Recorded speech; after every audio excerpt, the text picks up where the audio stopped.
खूप जणांचं वजन वाढलेलं आहे आणि ही आज एक जागतिक समस्या आहे. हे बघा, जितकं वजन जास्त तितके शरीरामध्ये रोग जास्त. वजन वाढतंच कशामुळे? कारण आपण आपल्या आहारावरती नियंत्रण ठेवत नाही, आपल्या रुटीनवरती नियंत्रण ठेवत नाही.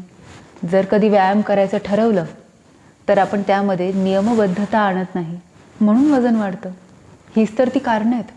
या कारणांना जर आपण समजून घेतलं तर आपल्याला मूळ सापडेल आणि एकदा मूळ सापडलं की मार्ग सापडतो. आपल्याला माहिती आहे, where there is a will there is a way. या म्हणीचा अर्थ काय? जर तुमची इच्छा असेल ना तर तिकडे मार्ग आहेच. पण आता इथे वजन कमी करण्याच्या बाबत काय होतं, अनेक जण म्हणतात की माझी इच्छा आहे, मला या एका महिन्यात 12 किलो कमी करायचं आहे, 10 किलो कमी करायचं आहे, 15 दिवसात मला 2 किलो कमी करायचं आहे. काही असेल, त्यांनी लक्षात घ्या, हे फक्त 10-15 दिवस, 1 महिन्याचं काम नाही आहे. आपला ॲप्रोच काय आहे ना वजन कमी करण्यामागे, हे सगळ्यात महत्त्वाची गोष्ट आहे. ही लक्षात ठेवा, हीच सगळ्यात महत्त्वाची गोष्ट आहे. जर तुमचा ॲप्रोच असा असेल की मी फक्त नीट दिसायला पाहिजे, माझी फिगर चांगली दिसायला पाहिजे, म्हणून मला वजन कमी करायचं आहे, हा ॲप्रोच असेल ना तर आपण करू कंट्रोल. थोडाफार डाएट करणार, एक्सरसाइज करू, बाहेर धावायला जाणार, जिममध्ये जाणार, अशा काही मंडळी आहेत. पण 15-20 दिवसानंतर वजन कमी झाल्यानंतर ते तसंच मेंटेन ठेवणं किती महत्त्वाचं आहे. कारण सुरुवातीला मी तुम्हाला म्हणाले, वजन जितकं जास्त तितके शरीरामध्ये रोग जास्त आहेत. मग जर 15 दिवसात वजन कमी करायचं कारण काय? पुढे 15 दिवसांनी वाढवायचे म्हणून, म्हणजे नंतर नियंत्रण ठेवायचं नाही आहे, असाच याचा अर्थ होतो. आपला ॲप्रोच कसा पाहिजे की मला फिट बनायचं आहे, मला माझं आरोग्य मिळवायचं आहे. जर हा तुमचा ॲप्रोच असेल ना तर तुम्हाला कोणालाही सांगावं लागणार नाही की तू आहारावरती नियंत्रण ठेव, तू दररोज व्यायाम कर. हे तुमचं तुम्हीच करणार. एकही दिवस तुमच्याकडून हे नियंत्रण जाणार नाही. आणि हा अप्रोच तुमचा असेल तर तुम्ही योग्य पद्धतीने वजन कमी कराल. कारण जर आपला अप्रोच वेगळा असेल ना की आता मला एक लग्न समारंभ आहे, एक प्रोग्राम आहे जो 15 दिवसात आहे, 15 दिवसात माझं वजन कमी झालंच पाहिजे, नाही तर माझं पोट जास्त दिसेल, हा अप्रोच असेल ना तर आज जास्त खाल्लं, उद्यापासून डाएट, लगेच उद्यापासून सगळं कमी, कार्ब्स कमी, विटॅमिन्स कमी, जे काही शरीरासाठी पौष्टिक पदार्थ आहेत ते खाणं कमी करून टाकलं, पाण्यावरतीच राहणं, फळांवरतीच राहणं, या गोष्टी सुरू केल्या तर शरीराला याचा उपयोग तर होतच नाही, पण शरीराचं नुकसानच होत असतं. तर किती जणांना वाटतं की बाबा भात जर आपण काढून टाकला आहारामधून तर वजन कमी होईल, म्हणजे कार्ब्स काढून टाकले, चपाती भात हे खाणं बंद केलं तर वजनावरती परिणाम होईल. होतो वजनावर परिणाम, पण कसा होतो? कार्ब्स कमी केल्यानंतर आपल्या शरीरामधलं वॉटर कंटेंट आहे ना तो कमी व्हायला लागतो आणि एक्सेस वॉटर शरीरामधून जातं, त्यामुळे जरा 2 दिवसामध्ये तुम्हाला परिणाम दिसतो. थोडंसं हलकं वाटतं, दिसायला पण आपण जरासे कमी दिसतो आणि शरीरालाही हलकं वाटतं. हे एक आरोग्याच्या दृष्टीने लंघन किंवा उपवास म्हणून ठीक आहे 1 दिवसासाठी, पण तुम्ही कार्ब्स काढून टाकू शकत नाही. तुम्हाला माहिती आहे, या कार्ब्समुळे आणि फॅटमुळे शरीरातल्या अनेक गोष्टी, शरीरातले अनेक अवयव त्यांचं काम चांगल्या पद्धतीने करतात. हा मेंदू 60% फॅटने बनलेला आहे आणि मग फॅटच जर आपण काढून टाकले तर मेंदूतली कार्य कशी चांगल्या पद्धतीने सुरू राहतील?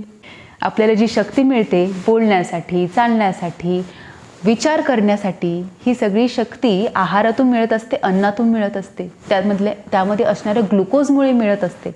मग कसं काय आपण आहार सगळा जो 100% होता तो डायरेक्ट 20 आणि 30% आणायचा? मग उपाय काय करायचं? काय तर आपण काय करायचं, जो तुमचा आत्ता आहार आहे त्यावरती पहिले विचार करायचा की आपण काय काय खातो. याचा विचार केला की आपल्याला समजेल की यामध्ये किती गोष्टी आहेत ज्या शरीरासाठी बाधक आहेत, किती अतिप्रमाणात आहेत. अति तिथे माती, हे लक्षात ठेवायचं, म्हणजे पटापट आपल्याला ते कंट्रोल्स कसे करायचे हे समजतं. भात अति होतोय का? मग काढून नाही टाकायचा. जर ताटभर असेल तर तो वाटीभर करायचा. लक्षात आलं? जर चपात्या 2 किंवा 3 आहेत तर ती 1 करायची. जर तुम्ही भातासोबत काही ग्रेव्हीचे पदार्थ जास्त घेतात तर ते काढून प्रोटीनयुक्त डाळ, मस्तपैकी महाराष्ट्रीयन डाळ भात खायचा. झालं की, म्हणजे ग्रेव्ही काढून टाकले, त्याच्यामुळे तेल शरीरामध्ये जास्त जाणार नाही, मीठ शरीरात जास्त जाणार नाही, स्पायसेस जास्त जाणार नाही, वजनावरती नियंत्रण राहील. कॅलरीज कमी घेण्याच्या मागे लागा, अन्नपदार्थ कमी करण्याच्या मागे लागू नका, पदार्थाचं प्रमाण कमी करायचं. भात, चपाती, भाकरी जरा कमी करत आणायचं. मग त्याला ना रिप्लेस करायला सुरुवात करायची. म्हणजे तुम्ही आता 3 चपात्या खात होता, त्याच्यावरून सरळ 1 चपातीवरती आलात. भूक कंट्रोलच होत नाही आहे पुढे, मग काय, हे शरीरासाठी वाईटच ना. कुठे लक्ष लागत नाही तुमच्या कामाच्या ठिकाणी, किंवा तुम्ही काहीही काम पुढे करणार असाल, कोणाशी बोलताना चिडचिड होते, भूक लागली की चिडचिड होणार.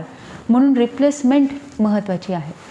आपण या पदार्थांना थोडंसं बाजूला काढून किंवा कमी करून जास्त सॅलड्सना वाढवू शकतो. म्हणजे जेवण जर तुम्ही करताय तर त्यापैकी 40% ते 50%, 40% बरोबर वाटतं, आपण सॅलड्स जर आपलं ॲड ऑन केले, काकडी, गाजर, टोमॅटो, बीटरूट, किती चांगले पदार्थ आहेत. शरीराला किती मिनरल्स मिळतील, आपल्या त्वचेसाठी, आपल्या डायजेशनसाठी किती ते महत्त्वाचं आहे. तसंच जेवल्यानंतर ताक किंवा दही तुम्ही जर घेतलं तर तुमचं संपूर्ण जेवण पूर्ण होईल आणि जेवल्याचा आनंदही मिळेल, कॅलरीजही पोटात कमी जातील आणि तुम्ही तृप्तही व्हाल.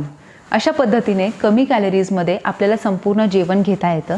आणि सॅलड्स, ताक, दही अशा पदार्थांनी पोट जास्त भरल्यामुळे मूळ अन्नपदार्थ जे आपल्याला वाटतात, ज्याची आपल्याला सवय आहे, चपाती, भाकरी, भात, याची क्वांटिटी आपण बऱ्यापैकी कमी करू शकतो. तर हा आरोग्याच्या दृष्टीने तर उत्तमच पर्याय आहे. पण आपण आता वजनाबाबतीत चर्चा करतोय, त्यामध्ये लक्षात घ्या, काकडी, गाजर, बीटरूट, टोमॅटो यामध्ये खूप कमी कॅलरीज असतात आणि बाकीचे जे जड पदार्थ असतात, जे पचायला खूप तास घेतात, त्या पदार्थांमध्ये जास्त कॅलरीज असतात. आता हे झालं कॅलरीज किती आतमध्ये घ्यायचे याबाबत.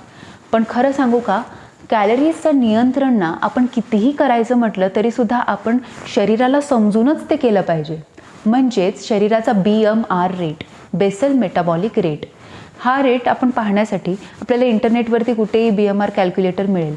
त्यामध्ये आपलं वजन किती आहे, आपली काम करण्याची पद्धत काय आहे, फिजिकल ॲक्टिव्हिटी किती आहे, हे सगळं आपण त्यामध्ये टाकायचं, वय टाकायचं आणि त्यानंतर आपल्याला किती कॅलरीजची आवश्यकता आहे त्याचा हिशोब लिहून येतो.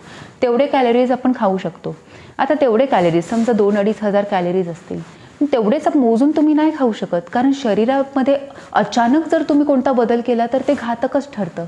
म्हणून हळूहळू आहारावरती नियंत्रण आणि व्यायाम हे दोन्ही एकत्र सुरू करणं आवश्यक असतं. आता व्यायाम जेव्हा तुम्ही कराल तेव्हा त्याच्यामध्ये असे काही प्रकार असतात ज्याच्यामुळे जास्त कॅलरीज बर्न होतात. असे प्रकार निवडायचे. तुम्ही दररोज सूर्यनमस्कार जर घातले तर एका सूर्यनमस्कारामुळे 13 ते 14 कॅलरीज बर्न होतात. म्हणजेच तुम्ही जर 12 सूर्यनमस्कार घातले तर 100-150 कॅलरीज बर्न होणार.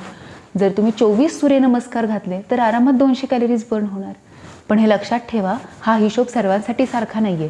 तुम्ही कोणत्या इंटेन्सिटीमध्ये सूर्यनमस्कार घालताय, तुमचे पोझिशन्स तुम्ही पूर्ण करताय की नाही, आसनं तुमची अर्धवट आहेत की तुम्ही जास्त मेहनत घेताय ते करण्यासाठी, यावरती अवलंबून असतं. तुम्ही किती थकताय यावरती अवलंबून आहे किती कॅलरीज बर्न होत आहेत. म्हणून सूर्यनमस्कार, जास्तीत जास्त वेळ चालणं, धावणं, जागच्या जागी धावणं, दोरीच्या उड्या मारणं, असे असंख्य प्रकार आहेत. व्यायामशास्त्र इतकं सुंदर आहे ना की आपल्याला जे व्यायाम प्रकार आवडतात ते तुम्ही निवडून करू शकता. असे भरपूर ऑप्शन्स व्यायामशास्त्र आपल्याला देत असतं. बाहेर फिरायला जा, चालायला जा, पण चालणं हे लो इंटेन्सिटी आहे, त्यामुळे तुम्हाला जास्त वेळ चालणं गरजेचं आहे. आणि धावणं हे हाय इंटेन्सिटी आहे, त्यामुळे तुम्ही जरी 15-20 मिनिट जरी धावलात ना तरीसुद्धा कॅलरीज बर्न व्हायला त्याची फार मदत होते. म्हणून तुम्ही व्यायाम आणि आहार हे दोन्हीही एकत्र सुरू ठेवायला पाहिजे.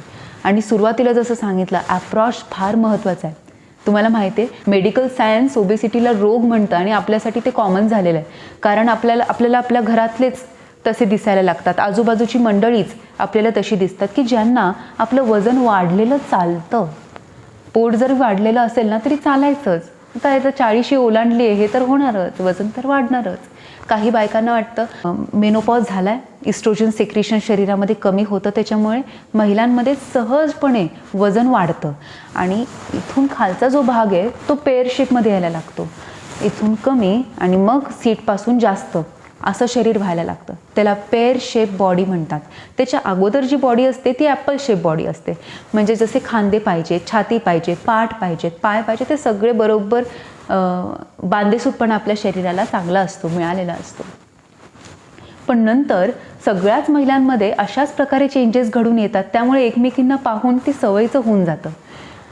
याचाच तुम्ही पॉझिटिव्ह अर्थ घ्या. जर एकाने सुरुवात केली, वजन कमी करायला सुरुवात केली की त्या व्यक्तीला पाहून त्यांच्या घरातले, आजूबाजूचे सगळेजण सुरुवात करतात, कारण एकमेकींचं कौतुक होतं की बऱ्यापैकी वजन कमी केलंयस, छान दिसतेस, असं जर एकमेकांना कोणी म्हणालं तर त्यांचा उत्साह वाढतो आणि ते चांगल्या पद्धतीने वजन कमी करून घेतात. आपल्या शरीरातले रोग नाहीसे करणं हा मूळ उद्देश ठेवा. तुम्हाला माहिती आहे, लॅन्सेट ग्लोबल हेल्थ यांचा एक अहवाल आहे. लॅन्सेट ग्लोबल हेल्थ हे वर्ल्ड हेल्थ ऑर्गनायझेशनच्या बेसवरती आहे, त्यामुळे हा अहवाल आपण ऐकणं फार गरजेचं आहे.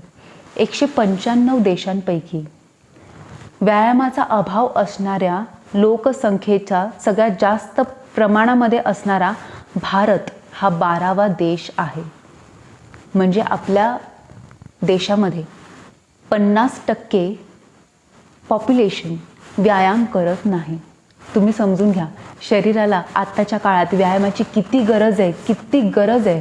चालणं आजकाल ऑलमोस्ट बंद झालेलं आहे. घरातल्या घरात चालतात तेवढंच फक्त, बाहेर गेलं की गाड्या, रिक्षा सगळं काही अवेलेबल असतं. मोबाईलवरती सगळं काही अवेलेबल झालं आहे, त्यामुळे साधी ग्रॉसरीची शॉपिंग करायला सुद्धा बाहेर जावं लागत नाही, आणि बाहेर गेलो तर गाड्या आहेत. अशा स्थितीमध्ये चालणं धावणं जिथे बंद झालं आहे, जिथे सरळ सरळ रस्ते असतात, ना चढ ना उतार, अशी मांड्यांना वगैरे व्यायाम घडत नाहीत, मग वाढत जाणारच नाही सगळं पायाचा भाग. पोटाला चांगला व्यायाम घडत नाही, ॲप्स एक्सरसाइज होत नाही, तर पोट वाढत जाणारच आहे. मुलं आईवडिलांना बघतात, आणि आईवडिलांचं जर वजन वाढलेलं असेल ना, तर मुलांना ते यूज टू होऊन जातं की माझं जरी वजन पुढे वाढलं तरी काही फरक नाही पडणार आहे, चालतं, हे असंच चालायचं असं वाटतं त्यांना. मग त्यांच्याही पुढे मग हेच सुरू राहणार आहे. एकाला अवेअरनेस आला ना घरामध्ये, तर अख्खं कुटुंब सुदृढ आणि निरोगी आयुष्य जगणार आहे. एकाला अवेअरनेस आला तरी. त्यामुळे तुमच्या हातात किती काही गोष्टी आहेत याचं तुम्हीच भान घ्या, याची जाणीव करून घ्या आणि तुम्ही सुरुवात करा. तुम्ही सुरुवात केल्यामुळे तुमची मुलं, तुमच्या घरातली प्रत्येक व्यक्ती सुदृढ आणि निरोगी आयुष्य जगू शकते. तुम्ही जर आहारामध्ये बदल केले तर घरात आपल्यासोबत जी काही मंडळी बसलेली असतात त्यांच्यासुद्धा आहारामध्ये बदल आपसुकच होतो. काकडी गाजर सगळं कापून ठेवलं तर आपसुकच प्रत्येकजण आपापल्या ताटामध्ये ते सगळं वाढून घेणार आहे. भाताची क्वांटिटी करतानाच जरा कमी केली तर सगळ्यांना भात पुरावा म्हणून थोडी थोडी थोडी थोडी भाताची क्वांटिटी सगळेच जण कमी करणार आहेत. अशा पद्धतीने सगळ्यांपर्यंत हा मेसेज अशा कृतीतून पोहोचवा. बोलून काहीच होणार नाही, जे काय होणार आहे ते कृतीतून होणार आहे. आणि म्हणून तुम्ही कृती करायला सुरुवात करा. Where there is a will there is a way. लक्षात ठेवा, तुमची जर इच्छा असेल ना तर तुम्हाला हा मार्ग सापडेल. आजपासून, आत्तापासून काय करायचं याचा विचार करा आणि लगेच कृतीला सुरुवात करा. दररोज व्यायाम करा. व्यायामाशिवाय पर्याय नाही आहे. व्यायामाशिवाय कॅलरीज बर्न होत नाही. शारीरिक हालचाल खूप झाली पाहिजे. शारीरिक व्यायाम चांगलाच झाला पाहिजे. रोज घाम गळला पाहिजे. जर रोज घाम गळला तरच कॅलरीज बर्न होतील आणि वजन पटापट कमी होईल. 1 महिन्यात कमी पाहिजे मला, 1.5 महिन्यात करायचे, मला 3 महिन्यात एवढं करायचं, अजिबात नाही. शरीर काय सांगतंय ते ऐका ना. तुम्ही दररोज व्यायाम करा, वजन अधूनमधून चेक करा, शरीराला कितपत झेपतं एवढं करा. अचानक तुम्ही धावायला बाहेर निघालात तर तुम्हाला ते ताण शरीराला झेपणार नाही, खूप थकेल हे शरीर. तुम्ही जर व्यायाम वाढवताय तर त्यासोबत तुम्ही पाण्याचं प्रमाण वाढवणं, ताण कमी करणं, झोप व्यवस्थित घेणं, या सगळ्या गोष्टी, लाईफस्टाईलमध्ये येणाऱ्या सगळ्या गोष्टी इम्पॉर्टंट आहेत. त्यामुळे दररोज व्यायाम करा, आहारावरती नियंत्रण ठेवा, ताणतणाव कमी करा, एक सुदृढ निरोगी आयुष्य जगा. धन्यवाद.